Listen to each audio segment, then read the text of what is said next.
keenyi kadhata kan jedhudha. Kadhata jechuun maal jechuudha?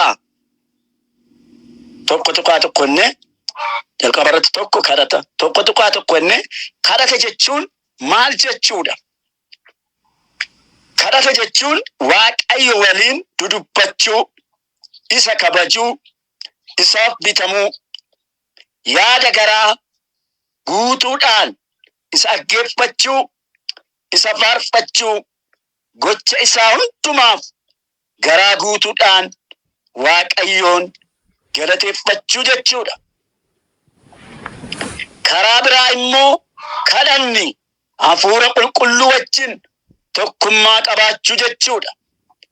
Hafuura qulqulluu wajjin tokkummaa qabaachuu jechuudha. Akkasumas dadhaboo ta'uu keenya beeknee kadhaan gargaarsaaf gara Waaqayyootti kan ittiin iyyannu karaadhas. Sababni isaas kadhannaan irraa dadarba cubbuu fi mormii seexanaa isa hamaa nurra dabarsuudhaan humnaa fi eebba Waaqayyoo nu gonfachiisa. Kadhanni jechuudha cubbuu fi ergama seexanaa nurra dabarsuudhaan humna Waaqayyoo fi eebba Waaqayyoo nu gonfachiisa, yookaan hirmaattuu eebba Waaqaa akka nuyi taanu nu taasisa. Kadhanni ka'umsa jalqaba jireenya kiristaanaati. Dubbiin Waaqayyoos kadhata keenyaaf bu'uuradha. Maatiyos 7:8tti kadhadhaa isiniif hin kennama, balbalicha rurrukutaa isiniif hin banamaa jedha. Kanaaf kadhanni dubbiin Waaqayyoo keessatti akka hammatamu dubbii afaan Gooftaati waan ta'eef bu'uura jireenya keenyaati, bu'uura kiristaanaati, jalqaba kiristaanaati. Haleluuyaa! Kadhaan fedha Waaqayyoo samii irraa ta'e raawwachuu fi raawwachiisuudha. Kadhaani fedha Waaqayyoo samii irraa ta'e kan itti raawwannuu fi kan ittiin immoo raawwachiifnudha.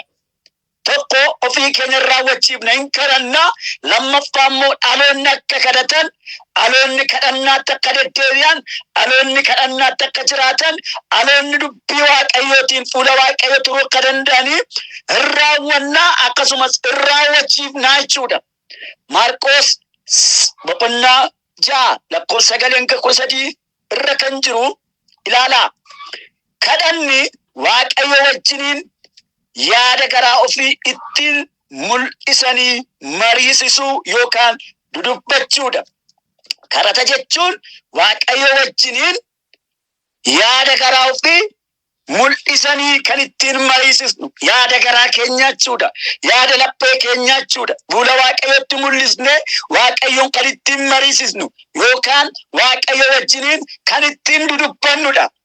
Kadhan Ermiyaas raajichaa 33:3 akkuma sila dubbise, Ermiyaas mana hidhaa keessa jira. Waaqayyo garuu kutaa sana keessa dhaqeetu yaa Ermiyaas na kadhadhu nan si dhaga'a jedhe. Laala na kadhadhu. Amma Ermiyaas nama wajjiniin miti kan inni dudubbachaa jiru. Eenyu wajjiniin miti? Waaqayyo wajjiniin kan inni dudubbachaa jiru.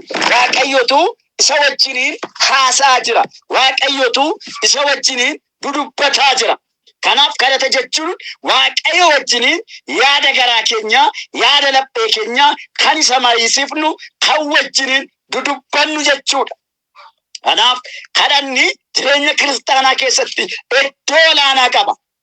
Waaqayyo wajjiniin karaa ittiin dudubbannu, Waaqayyo wajjiniin karaa ittiin haasofnu, Waaqayyo wajjiniin karaa ittiin dudubbannu waan ta'eef. Kadhanni fayyina yookaan jireenya haaraa isa arganne kan ittiin jiraachifnu yookaan eeggannu hafuura haaraadha. Kadhanni fayyina, jireenya haaraa isa arganne kan ittiin eeggannu yookaan kan ittiin jiraachifnudha. Fayyina haaraa gaafa jennu fayyina gooftaarraa arganne, jireenya gooftaarraa arganne kan ittiin kunuunfannudha, kan ittiin eeggannudha. Kadhanni yoodhuma yeroo argannu qofaa fi nu sheekkatu hojii raawwannu miti. Yerooma nu sheekkatu yookaan yerooma nuuf tolu qofaa kan raawwannu otoo hin taane kadhanni yeroo hundumaa kan kadhachuu qabnudha. Yeroo hundumaa rakkina keessattis, lolamuu keessattis, jibbamuu keessattis, jaallatamuu keessattis, wanta kamillee keessatti haa ta'u, wal'aamsa kamillee keessatti haa ta'u, kan ittiin Waaqayyoon barbaaddanudha. Yeroo hundumaa kontiineesiliidha. Yeroo nutti tole qofaa kadhannee, yeroo nutti hin tolle immoo kaniif nu miti. Namni jireenyaa tolus dhaabadus nyaata akka niifne nyaata malee socho'uu hin dandeenye. Kiristaan wanta kamillee keessatti kadhanni isa barbaachisa. Kanaaf kadhata jechuun yeroo nuuf mijatu qofaa, yeroo nuuf sheekkatu qofaa kan kadhannu otoo hin taane yeroo hundumaati. Kanaaf Tasalonqee keessatti gaafa dubbatu boqonnaa 5 lakkoofsa 17 irratti kadhata keessan addaan hin kutinaa, itti fufaa malee jedha. Tasalonqee isa duraa jechuudha. Kadhanni meeshaa yaada yookaan harka Waaqayyoo gara barbaannetti ittiin micciirru miti. Kadhanni meeshaa yaada yookaan harka Waaqayyoo gara barbaannetti ittiin micciirru miti. Jilbeeffannee Waaqayyoon akka barbaanne kan ittiin ajajnu miti. Gaafa kadhannu akka fedha Waaqayyootti kan kadhannu jechuudha. Akka jaalala isaatti kan kadhannu jechuudha. Kadhanni dudubbachuu qofaa osoo hin taane dhaga'uudhaas. Egaa kadhata keessatti dudubbachuu qofaa osoo hin taane Waaqayyoonis dhaga'uu qaba. Jilbeeffannee gaafa kadhannu Waaqayyoon dhaggeeffachaa isa dhaga'a. Dhageenya immoo hojiirra oolchuun nurra jiraata. Hanguma kadhannee Waaqa harkaa fudhannu. Namni tokko, kiristaanni tokko hanguma kadhate Waaqa harkaa fudhata. Inni guddaa kadhate guddaa argata. Inni xiqqoo kadhate xiqqoo argata. Namni hin kadhanne immoo homayyuu hin argatu jechuudha. Kanaaf kadhachuun murteessaadha fuula Waaqayyoo duratti. Kadhata gochuun Waaqayyo akka nu waliin ta'uufidha. Gaafa kadhannu, gaafa fuula Waaqayyo barbaaddannu, inni jalqabaa Waaqayyo akka nu wajjiniin ta'uufidha. Harki Waaqayyo akka nu wajjiniin ta'u, irreen Waaqayyo akka nu wajjiniin ta'u, hafuurri Waaqayyo akka nu wajjiniin ta'u, gargaarsi Waaqayyo akka nu wajjiniin ta'u, humni Waaqayyo akka nu wajjiniin ta'u, gaggeessummaan Waaqayyo akka nu wajjiniin ta'uudhaafidha. Waaqayyo yoo nu waliin ta'e immoo waan goonu hundumaatti milkaa'ina arganna jechuudha. Waaqayyo gaafa nama wajjiniin ta'u milkaa'ina arganna. Kanaaf kadhata keessatti Waaqayyo akka nu wajjiniin ta'uuf kan nuyi kadhannu. Gaafa Waaqayyo nama wajjiniin ta'u immoo milkaa'inatu ta'a jechuudha. Kanaaf Waaqayyo kan si wajjiniin ta'u yooti kadhatteedha, kan si gargaaru, kan harka si qabu, hamaa kan si oolchu. Caalchisee jira miti sagalee Waaqayyo warra kan saatan Waaqayyo hin gargaaraa jedha.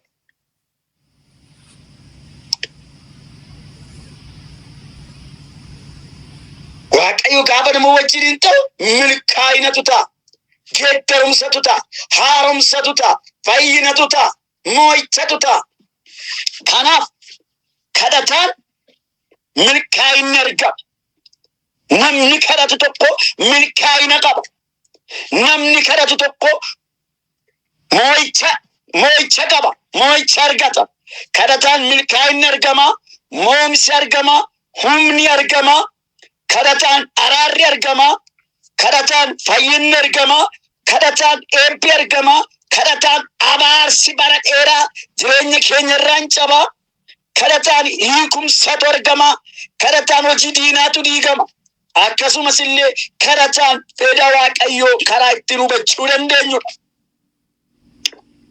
Yaa obboloota ko, namni kadhatu galaana addaan kutee ce'a. Namni jireenya isaa kadhannaatiin guutan, haalotaan hin gowwoomfamu, qilleensaan hin gowwoomfamu, rakkina darbee ce'a. namni kadhata qabu moo'icha qaba. Namni kadhata qabu fayyina qaba. Fayyina jireenya bara baraa qaba. Namni kadhata qabu eebba qaba. Abaarsi san danda'u, rakkinni san danda'u, hidhaan diinaa san danda'u. Namni kadhata qabu kadhata isaatiin hojii diinaatu diigama. Ergama diinaatu diigama. Jallinatu diigama. Abaarsatu caba. Namni Waaqayyoon barbaadu jechuudha. Namni Kiristoos wajjiniin walii galu jechuudha. Hallelujah. Kanaaf kadhannis karaa ittiin fedha Waaqayyoos ittiin barruudha.